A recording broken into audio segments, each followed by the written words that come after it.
Vamos ler João 6, 35 ao 40. Declarou-lhes, pois, Jesus: Eu sou o pão da vida. O que vem a mim jamais terá fome, e o que crê em mim jamais terá sede. Porém, eu já vos disse que, embora me tenhais visto, não credes. Todo aquele que o Pai me dá, esse virá a mim. E o que vem a mim, de modo nenhum o lançarei fora. Porque eu desci do céu, não para fazer a minha própria vontade, e sim a vontade daquele que me enviou. E a vontade de quem me enviou é esta: que nenhum eu perca de todos os que me deu. Pelo contrário, eu o ressuscitarei no último dia. De fato, a vontade de meu Pai é que todo homem que vir o Filho e nele crer tenha a vida eterna, e eu o ressuscitarei no último dia. Vamos orar mais uma vez, meus irmãos? Deus Santo, nós pedimos mais uma vez, Pai, a Tua graça para compreendermos a Tua palavra.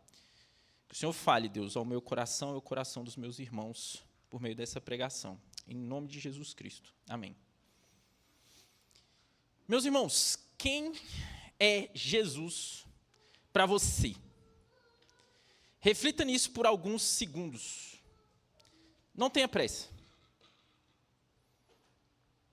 Eu não quero que você me dê respostas prontas de livros de teologia sistemática e nem a resposta que você decorou na escola bíblica dominical quando você era criança. Eu também não estou interessado nesse exato momento no que diz a confissão, nem no que disse Calvino. Eu sei que você conhece as respostas certas, mas eu quero a sua resposta e não uma resposta doutrinária. Eu quero a resposta que vem da sua alma. Quem é Jesus para você de verdade?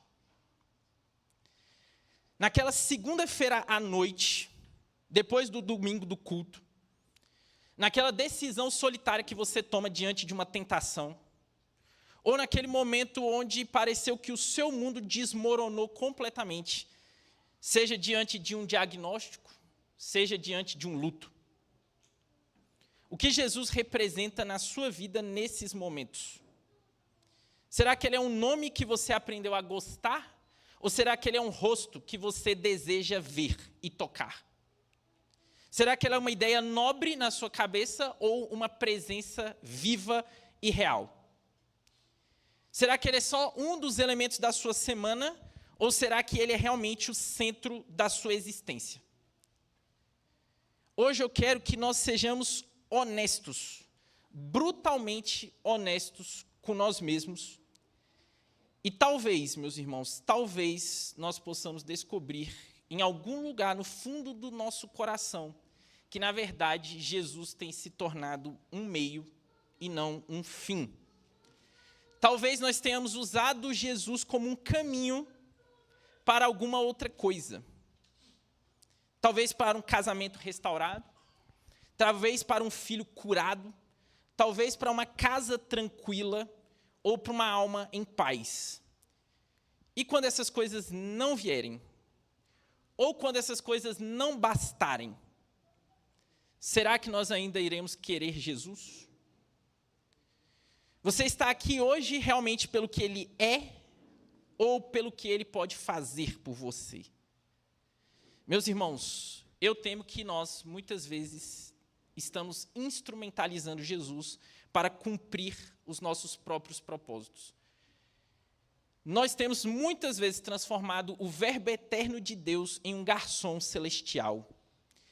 Algum resolvedor de problemas. Será que nós estamos famintos por Jesus ou será que nós estamos somente famintos? Queremos o milagre ou queremos o Messias? Queremos o pão da terra ou o pão do céu? E o texto que nós lemos hoje no Evangelho de João revela que Jesus não é um fazedor de bênçãos, mas ele é a única bênção que importa. E todo o resto é migalha, ou como diria Paulo, é esterco. O contexto do texto que nós estamos trabalhando começa com a situação da multiplicação dos pães que o pastor Quaresma pregou no domingo passado. Você conhece o milagre. 5.000 homens reunidos, uma multidão, perseguindo Jesus por onde quer que ele fosse. E, de repente, Jesus vê aquela multidão em necessidade de fome e resolve fazer o milagre da multiplicação dos pães. Todos os 4 evangelhos narram esse milagre. Então, esse milagre não foi uma coisa de pouca importância, mas talvez tenha sido um dos milagres mais impactantes de Jesus durante todo o seu ministério terreno. Mas em um mundo pós-capitalista e industrial, nós talvez percamos de vista o impacto que a multiplicação dos pães teve para aquela sociedade. Então, deixa eu te colocar dentro dessa situação. Para as multidões galileias do primeiro século, o milagre da multiplicação dos pães era muito mais do que um mero sinal espiritual. Ele foi um evento com efeitos explosivos na consciência social e política daquelas pessoas. Por isso, eu vou querer que você fique com a sua Bíblia aberta em João 6. Então, se você fechou, abre de novo. E vai comigo no verso 15 do capítulo 6. Aliás, vamos ler o 14 e o 15. João diz: vendo, pois, os homens o sinal que Jesus fizera, disseram: este é verdadeiramente o profeta que devia vir ao mundo. Sabendo, pois, Jesus que estavam para vir com o intuito de arrebatá-lo para o proclamarem rei, retirou-se novamente, sozinho para o monte. Jesus já tinha feito outros milagres antes desse. Mas agora, com a multiplicação dos pães, os galileus que participaram do evento queriam proclamar Jesus rei, no lugar de Herodes Antipas, que governava a Galileia nesse período. A Galileia, meus irmãos, era uma região esmagada por um sistema triplo de tributação. Herodes Antipas era rei da Galileia, mas governava como um rei cliente dos romanos. O povo desse tempo, então, eles pagavam impostos para Herodes, pagavam impostos para Roma e pagavam o dízimo e todas as taxas referentes ao culto em Jerusalém, no templo.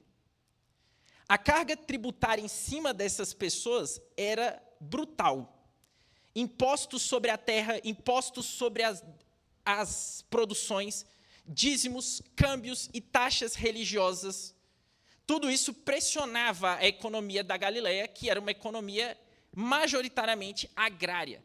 Então, as pessoas trabalhavam a terra para sobreviver. Esse fardo tributário deixava aquela população rural em um sistema de constante insegurança econômica. Eles estavam, literalmente, a uma seca da miséria. Qualquer colheita razoável dificilmente garantia o sustento da sua própria família até a próxima estação. O pão, meus irmãos, nesse cenário, era muito mais do que um alimento qualquer. Era um símbolo de um sustento diário, do fruto do trabalho, da sobrevivência. No mundo anterior à industrialização, como esse, onde não existiam supermercados, onde não existiam superexcedentes de produção agrícola que pudessem ser comercializados, o simples ato de comer até se fartar era raro. Para nós hoje não é nada, eu como até entupir. Mas para essas pessoas, comer até se fartar era raro. A maioria das famílias vivia no limite. E os herodianos, a aristocracia sacerdotal, concentrava a riqueza, expropriava os pobres, humilhava as pessoas que trabalhavam na terra. Líderes religiosos dos próprios judeus, aliados ao poder romano, concentravam os recursos e aprofundavam as desigualdades, fazendo arrendamentos agrários que geravam dívidas impagáveis. Não é à toa que nós vemos mesmo Jesus usando esse contexto nas suas próprias parábolas. Meus irmãos, quando Jesus oferece pão em abundância a uma multidão faminta, sem cobrar nada, sem tributação, sem cobrar dízimos, ele rompe violentamente com a lógica econômica que aquelas pessoas estavam acostumadas. O impacto foi imediato. aqueles homens, aquelas mulheres, aquelas crianças não viram um milagre. Eles viram a realização concreta de um anseio e de uma necessidade física. A possibilidade de um mundo onde o alimento chegava à mesa deles com abundância, sem escala na mesa das pessoas ricas e da liderança dos judeus. Ver o pão multiplicando diante dos próprios olhos era uma inversão da ordem. Comer até se fartar era uma experiência escandalosa para essas pessoas. É por isso que João nos diz que eles quiseram fazer de Jesus rei. Não tinha dúvidas. Aquele que gera pão milagrosamente deve nos governar. Mais do que palavras, Jesus ofereceu aquilo que a liderança judaica negavam aos pobres: fartura sem opressão, alimentos sem impostos e ajuda sem clientelismo. Para um povo acostumado a perder o que plantava e a trabalhar para enriquecer a barriga dos outros, a esperança que Jesus gerou com o milagre da multiplicação era visceral. Jesus se tornou, aos olhos daquela multidão, a verdadeira alternativa de liderança para derrubar de vez os romanos e o rei fantoche Herodes Antipas. Eles vão atrás de Jesus, então. Mas Jesus, sabendo que eles iam atrás deles, ele se locomove, ele atravessa o mar, e nós temos o trecho de Jesus caminhando sobre as águas do verso 16 até o verso 21. Mas deixa esse trecho para a semana que vem.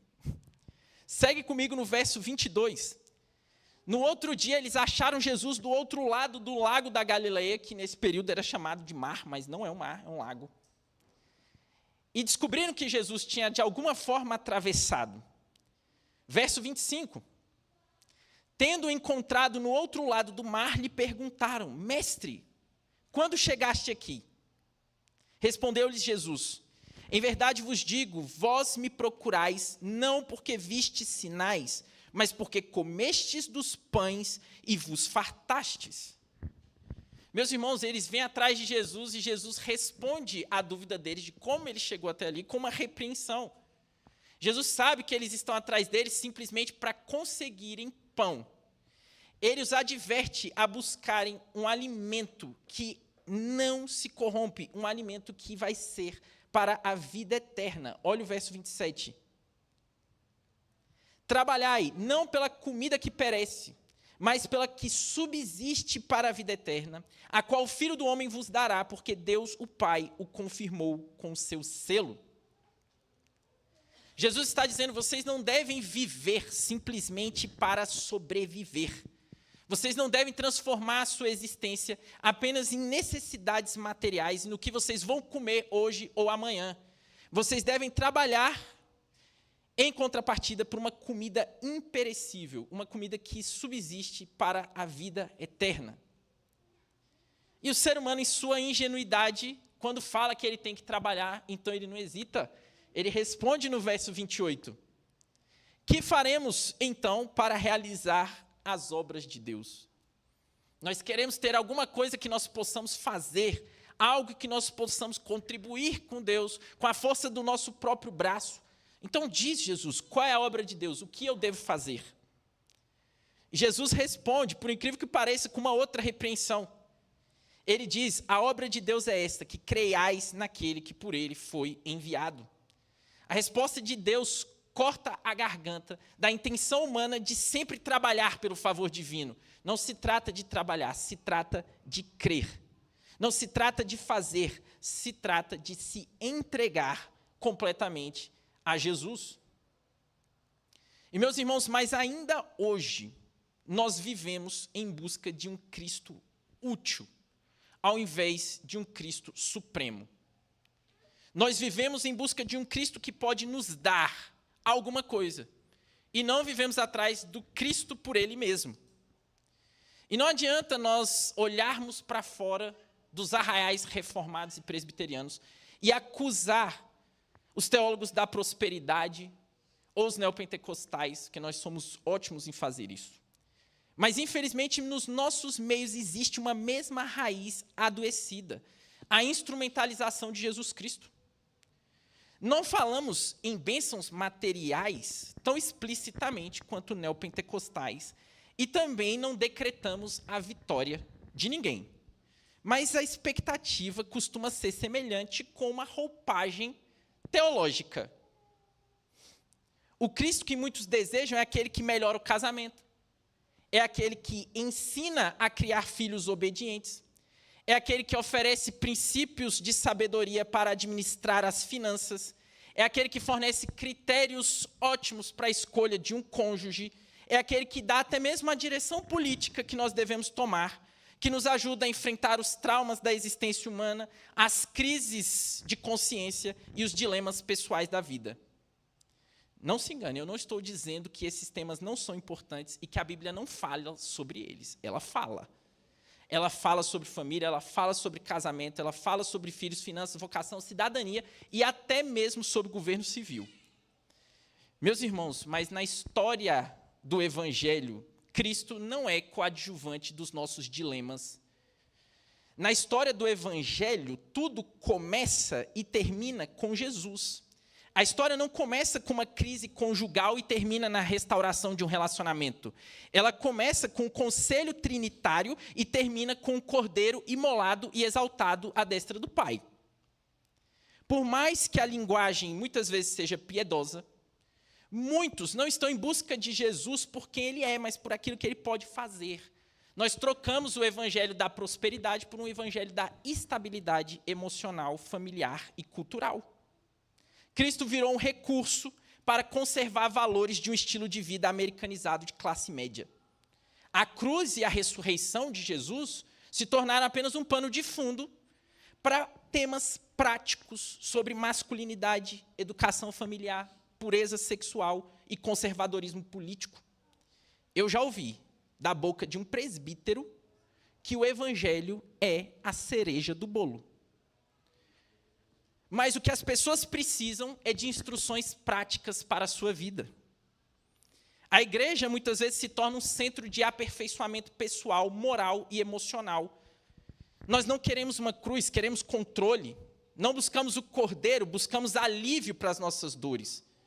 Nós adoramos o conforto que achamos que Cristo pode nos proporcionar.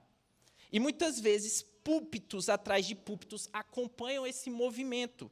Pastores cada vez mais se dedicam menos à exegese e à oração e se tornam escravos de agendas de aconselhamentos, verdadeiros bombeiros espirituais, apagando fogo em tudo quanto é canto, atendendo casais, correndo para lá e para cá, explicando dinâmicas afetivas e tentando de tudo quanto é forma curar uma sociedade narcisista e doente.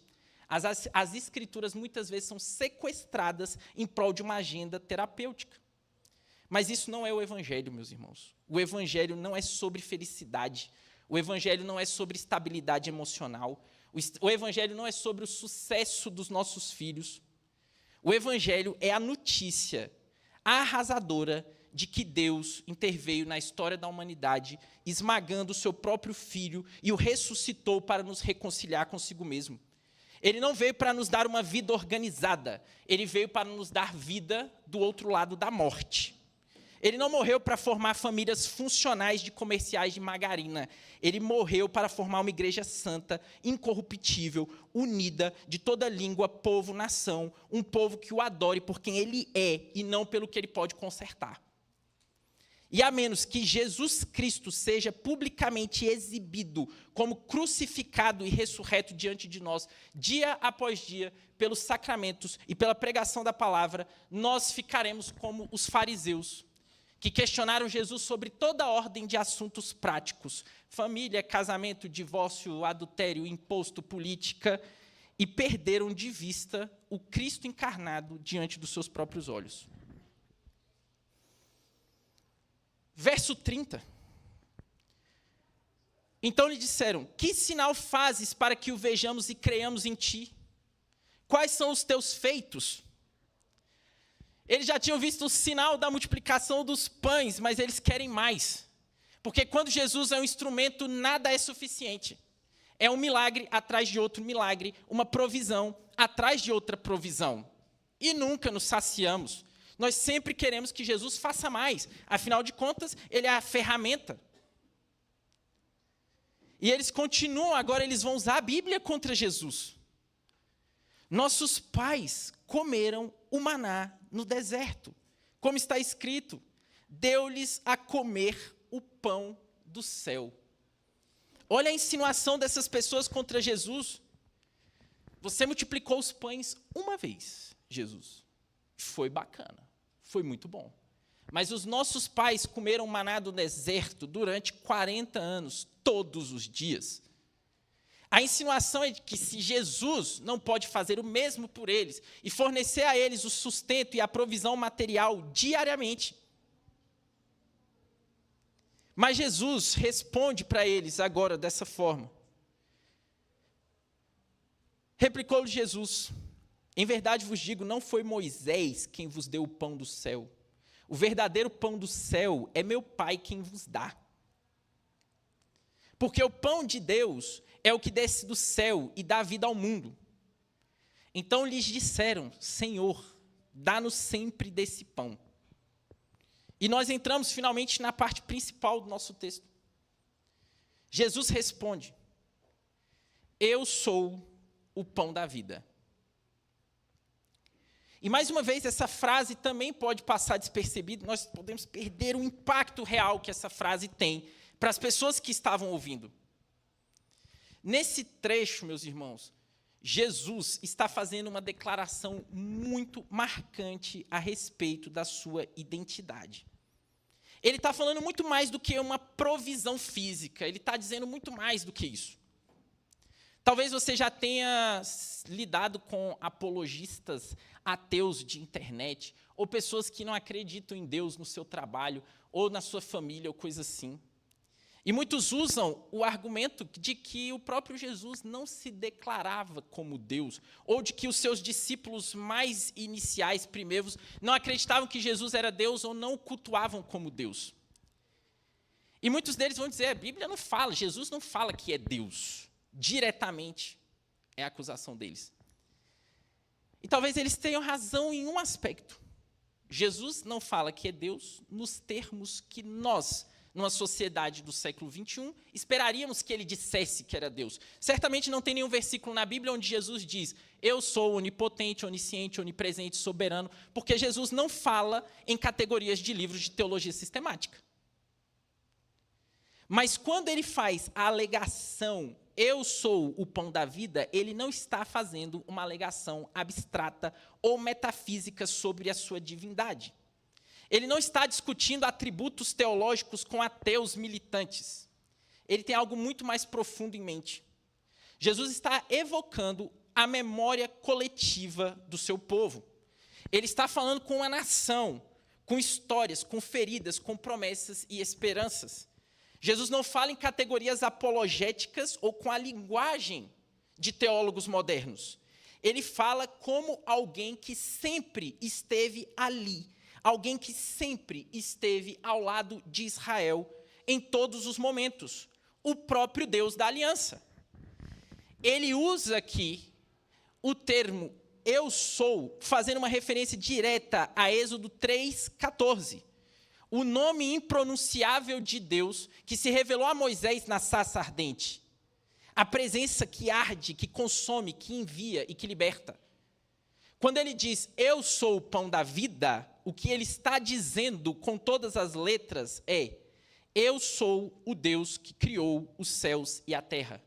Fui eu quem separou a luz das trevas e formou o homem do pó.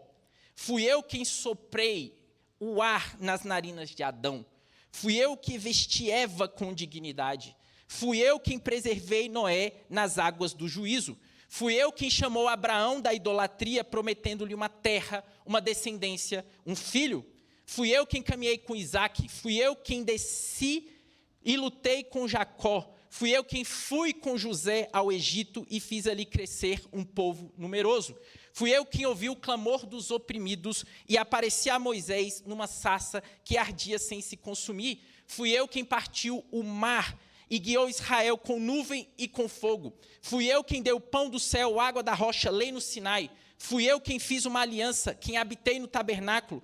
Eu fui a presença no meio desse povo. Eu levantei juízes quando clamaram. Eu lhes dei um rei quando choraram. Eu ungi Davi. Eu enchi o templo com minha glória. Fui eu quem falei por meio de Isaías. Fui eu quem chorei com Jeremias. Fui eu quem dei visões a Ezequiel. Eu era o quarto homem na fornalha. Fui eu quem fechou a boca dos leões. Fui eu quem feriu. Fui eu quem curou. Fui eu que mandei vocês para o exílio. Fui eu quem trouxe de volta. Eu sou. E ele não diz apenas eu sou. Ele diz eu sou o pão da vida. Ele não é o doador do pão. Ele é o pão. Ele não é aquele que fornece alimento. Ele é o alimento.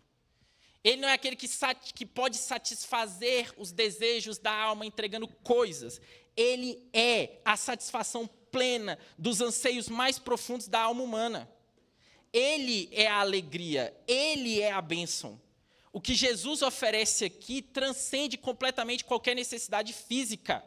Ele está dizendo que ele é o alimento que sustenta espiritualmente e eternamente.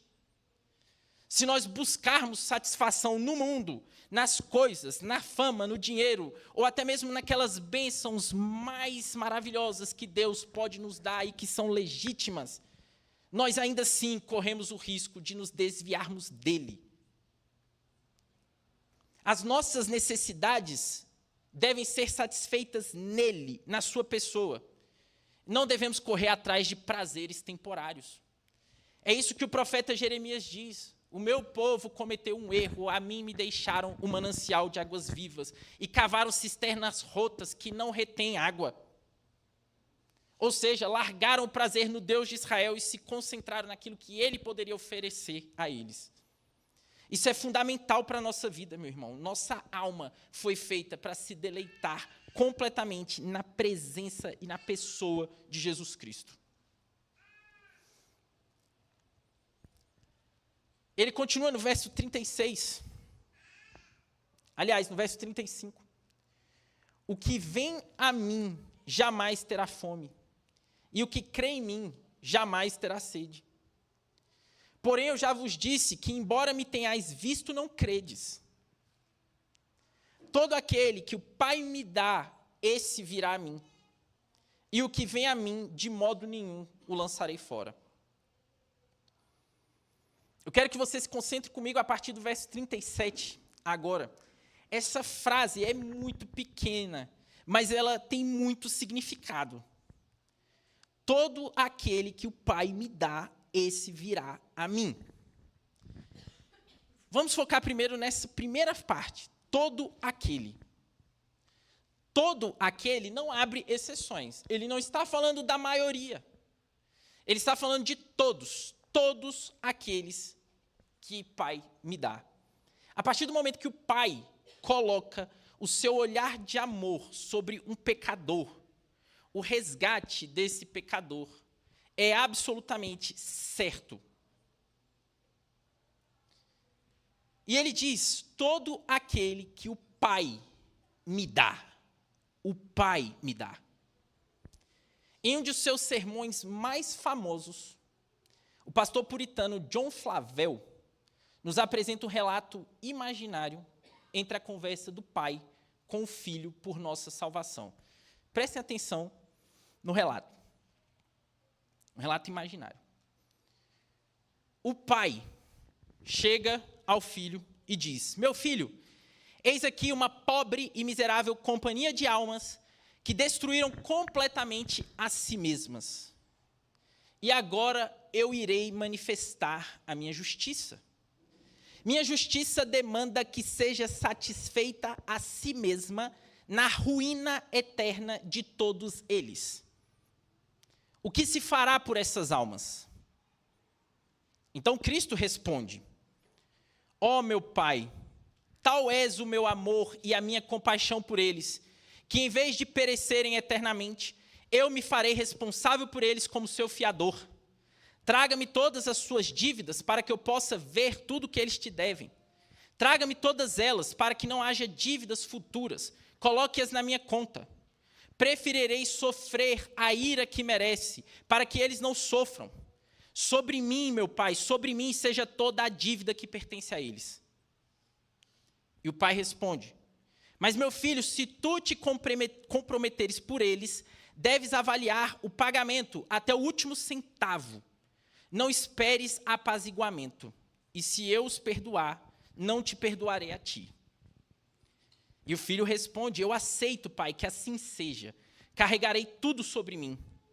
Eu sou capaz de cumprir, e ainda que isso provoque um tipo de ruína para mim, ainda que empobreça todas as minhas riquezas, porém, eu estou contente em realizar. Meus irmãos, essa história, embora pareça muito empolgante a princípio, esteja carregada de linguagem teológica reformada, não tem nada de bíblica. E por que não tem nada de bíblica? Pelo contrário, parece uma certa forma de paganismo disfarçado de linguagem teológica, mesmo vindo de um puritano. A redenção, segundo a Bíblia, não é a história de um filho gracioso que convence um pai irado a nos perdoar. A salvação não nasceu de uma tensão entre a severidade do pai e a misericórdia do filho. Pelo contrário, a obra da redenção é do início ao fim uma iniciativa da Trindade Santa. O próprio Pai não apenas consente com a nossa salvação, é Ele quem determina e provê a nossa salvação. Ele é o autor soberano da eleição e é do seu profundo prazer e do âmago do seu amor que brota a entrega do Filho. A noção de que o Filho intercede contra uma disposição hesitante do Pai é uma grave distorção do Evangelho de Cristo. O Novo Testamento nunca retrata o Pai como alguém relutante em oferecer salvação. E o Filho como se fosse compassivo em oposição ao Pai. Pelo contrário, ambos agem em plena concordância e amor. Lucas 1,78 nos fala justamente das entranháveis misericórdias de nosso Deus. E Tito 2,11 declara que é graças a Deus, o Pai, que se manifestou a graça salvadora para todos os homens.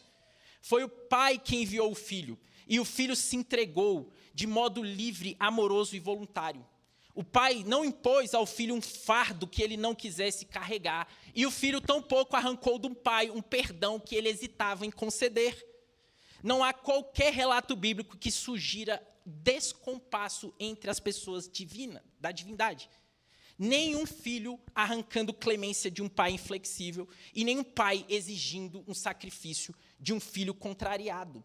A salvação é obra da Trindade perfeita, é a vontade de Deus. O Pai envia, o Filho vem e o Espírito Santo aplica. Tudo isso em um único movimento de amor de Deus. E ele continua dizendo que todo aquele que o Pai me dá, esse virá. Virá. O propósito salvífico de Deus não pode ser frustrado. Deus não se frustra jamais. Os seus recursos são infinitos e a sua vontade é soberana. Se o Pai nos chama, nós viremos. Mas ele continua dizendo, e o que vem? Meus irmãos, ao mesmo tempo em que João está afirmando a soberania graciosa de Deus, ele também está afirmando a nossa responsabilidade.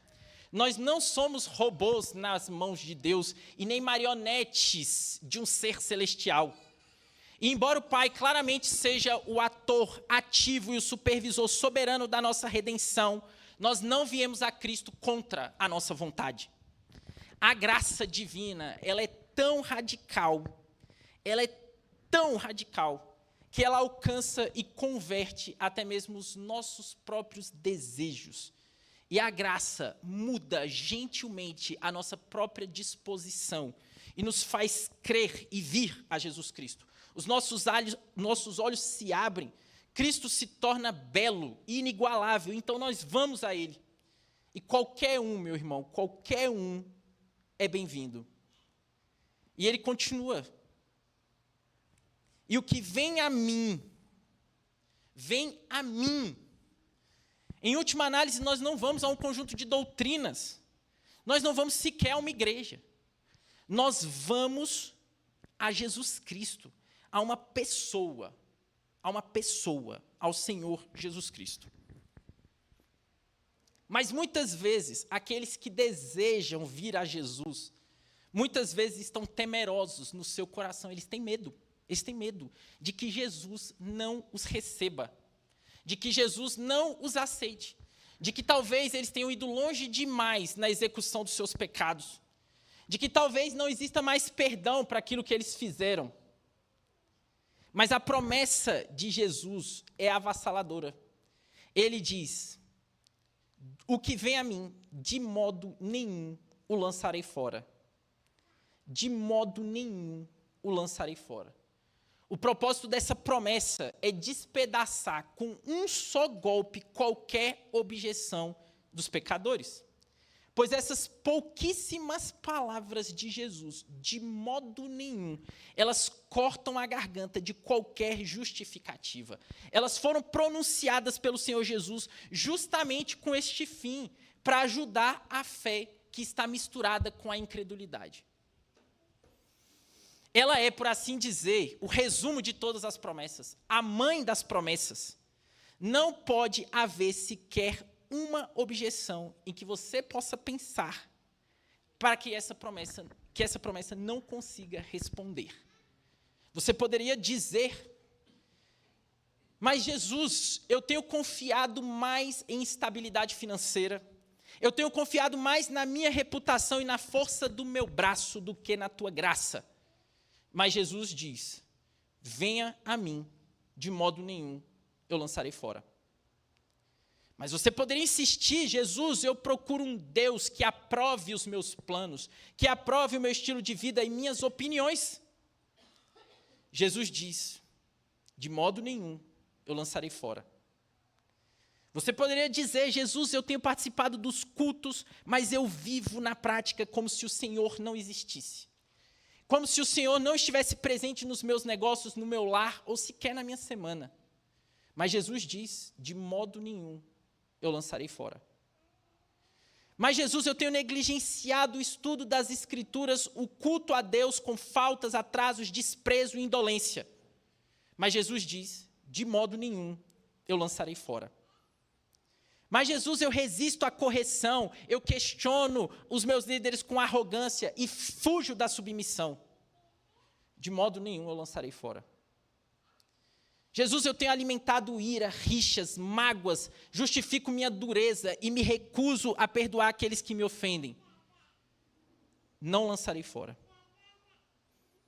Jesus, eu tenho ardido em desejo, em fornicação, eu consumi pornografia em segredo, eu comparo meu cônjuge com outros, eu trivializo o pecado sexual. Mas Jesus diz a você: de maneira nenhuma eu lançarei fora. Jesus, eu vivo para preservar minha própria imagem, eu finjo piedade que eu não tenho, eu tenho mais vergonha dos homens do que da justiça divina. De modo nenhum eu lançarei fora. Meus irmãos, não há justificativa para não vir a Jesus Cristo. A promessa é de que todos os que vierem, Ele os receberá. Porque Ele diz, verso 38, eu desci do céu não para fazer a minha vontade, e sim a vontade daquele que me enviou. E a vontade de quem me enviou é esta, que nenhum eu perca de todos os que me deu. Pelo contrário, eu ressuscitarei no último dia. De fato, a vontade de meu Pai é que todo homem que vira o Filho e nele crê tenha a vida eterna, e eu ressuscitarei no último dia. Meus irmãos, ninguém vai se perder, nem mesmo eu ou você, o pior dos pecadores. Ninguém será perdido, todos aqueles que vierem a Cristo receberão dele a graça da vida. Ele veio para cumprir uma vontade eterna e imutável, dar a vida e sustentar com o pão do céu. E no último dia, Ele nos ressuscitará. Ele não nos abandonará, nem mesmo na cova. Porque essa é a vontade do Pai, que todo aquele que vê o Filho e nele crer tenha a vida eterna. Que ele veja, que ele contemple, que ele experimente pela fé agora, mas um dia, com os próprios olhos, a beleza gloriosa do Senhor Jesus Cristo. Em última análise, salvação não tem a ver com ser poupado do inferno. Salvação é ver e tocar a face de Jesus Cristo. O clímax da salvação é a ressurreição do corpo para que possamos contemplar a glória de Deus na face de Cristo. Aquilo que a doutrina protestante tem chamado de visão beatífica. Nós seremos ressuscitados para vê-lo. Nós seremos vivificados para adorá-lo, restaurados para viver ao seu lado para todo sempre. O convite é para todos, é para o pior dos pecadores. Venha e beba, venha e seja satisfeito para a vida eterna. Venha todos que têm cavado cisternas rotas, que têm buscado a felicidade em fontes que nunca saciam. Venha e ache tudo que a sua alma deseja em Jesus. Você que tem buscado prazer nas coisas do mundo, não se contente com prazeres vazios e passageiros. Não se contente com pouco prazer, como diria John Piper. Não se contente com pouca alegria, pois está escrito: na minha presença há plenitude de alegria, e na minha destra delícias perpetuamente. Essa é a essência do prazer infinito. Creiam em mim, como diz a Escritura, do seu interior fluirão rios de água viva, água que jorra para a eternidade, rios de vida brotando de corações transformados. Você que busca satisfação no mundo e não encontra descanso, você que corre atrás de prazeres temporários e está sempre vazio, ouça atentamente o convite, pois essa promessa foi selada com o sangue do próprio Deus. Eu sou o pão da vida. O que vem a mim jamais terá fome, e o que crê em mim jamais terá sede. Amém.